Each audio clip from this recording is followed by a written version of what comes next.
All right, what's going on, you guys? Nick here, Nick Time the Power. So I wanted to make a video about Flex Wheeler. So Flex Wheeler, obviously, you guys know he's making his comeback at the 2017 Olympia in the classic physique division and not the open division. So recently, pretty much everyone's making videos about his comeback, talking about his forearms being small, or talking about his arms looking weird, or talking about any of the recent pictures that he's been leaking on social media. He seems to be revealing more and more of his physique as the days get closer to the Olympia. So I saw a bunch of people make videos about his forearms being small, and those seemed to go viral. And I really tried to avoid making any videos about things like that because Flex Wheeler seems to be pretty thin-skinned about things like that, and his reaction to these types of videos does not seem to be a positive one. I watched his recent video on Generation Iron. He has a series on there called Flex on him, where he kind of responds to internet criticism, and pretty much every single video is the same kind of tone. And I touched on this in my podcast a little bit. So pretty much any time that anybody criticizes Flex Wheeler, criticizes physique really, because no one is criticizing Flex Wheeler as a person, although there might be a couple internet trolls out there who are trolling his decision to come back. But for the most part, people are talking about his physique. But whenever Flex Wheeler gets criticized, he has the same response pretty much every time in this little Flex on him series. He talks about, well, where I grew up, where I come from, you talk shit about someone, you get your ass beat. That's where I come from. I come from the hood. And he talks like that, that talk shit, get hit mentality. So I wanted to make a video kind of addressing that. So he seems to not really enjoy whenever anybody has anything to say about his physique, really, whether it's positive or negative. It just seems like he doesn't want to be talked about. There was that incident with Dave Palumbo. I don't even think Dave Palumbo was saying anything negative about Flex. I think he was talking about his comeback and talking about the potential of the health risks that might come with it. And Flex Wheeler tried to get into a fight with him at the expo. I think it was at FIBO in Germany. He actually threatened to fight Dave Palumbo. So this guy is obviously someone who has some thin skin and loose temper. So the reason I wanted to touch on this is because we're not talking about Flex Wheeler because we dislike him. We're talking about Flex Wheeler because he is a legend, and Flex Wheeler is coming back as a legend, coming back to a new division at the Olympia. It's exciting. We want to talk about it. He wants the coverage. We're giving him the coverage. We're giving him the exposure, and everybody is talking about it. And his response always seems to be, well, back in the day, I would have beat your ass for talking about me. And these kids on social media talking behind a screen, it's just bullshit. Well, I hate to break it to you, but social media has made bodybuilding what it is today. Social media is the main media platform for anything related to professional bodybuilding. There's no TV station covering pro bodybuilding. There's no TV programs related to pro bodybuilding.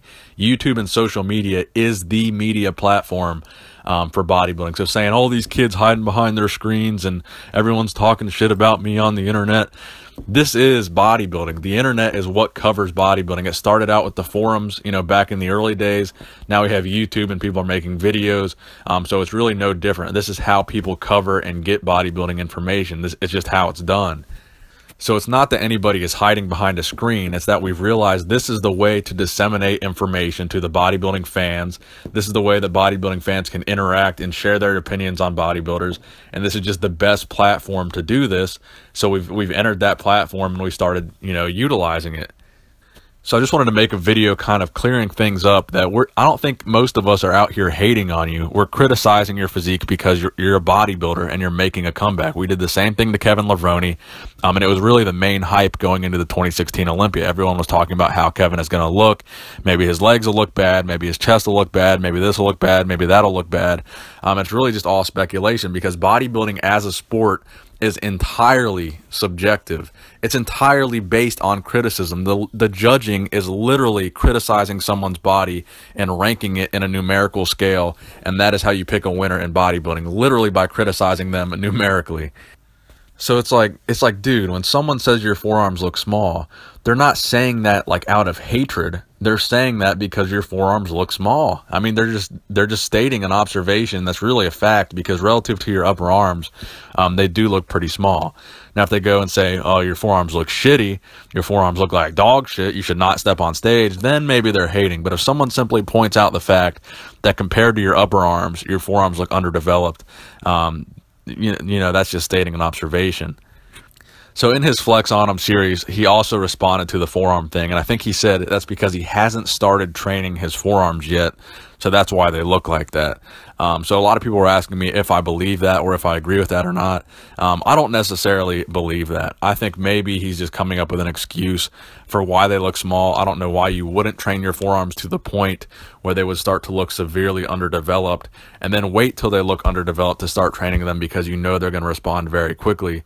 Why not keep them at like a reasonable size versus an underdeveloped size, then start training them as you get closer, rather than having them look severely underdeveloped through the entirety of your prep, especially when we're now only months away from the Olympia. I mean, how much could your forearms really respond to training? Because at this point, I think you would almost have to increase the size of your forearms by maybe a third or even a half of what they are. So maybe 30 to 50%. Is what is the amount of an increase I think they would need to look proportional to the size of your upper arms. And whether or not that's achievable in a couple months' time, you know, I don't really know. So I just kind of wanted to clear that up. It's like, dude, we're not out here trying to hate on people. I'm not out here trying to hate on anyone. I mean, YouTube is just it is the medium for bodybuilding. This is where people want to come discuss. This is where people want to hear opinions. This is where people want to critique physiques. This is where people want to talk shit too. I mean, this is the medium for bodybuilding. So when I make a video about Flex Wheeler, it's not because I hate Flex Wheeler. It's not because I dislike Flex Wheeler. It's because people want to talk about Flex Wheeler and people want to hear Flex Wheeler be talked about. He's a legend. He's famous. He's popular. He's coming back. He is the talk of the bodybuilding community. So when I talk about him, it's the opposite of me disliking him. It's the fact that people want to hear someone's opinion on Flex Wheeler because he is a legend.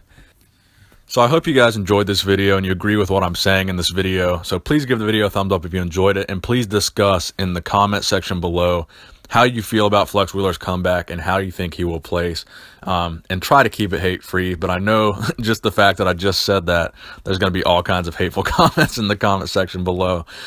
So I hope you guys enjoyed the video. Nick Strength of Power, signing out.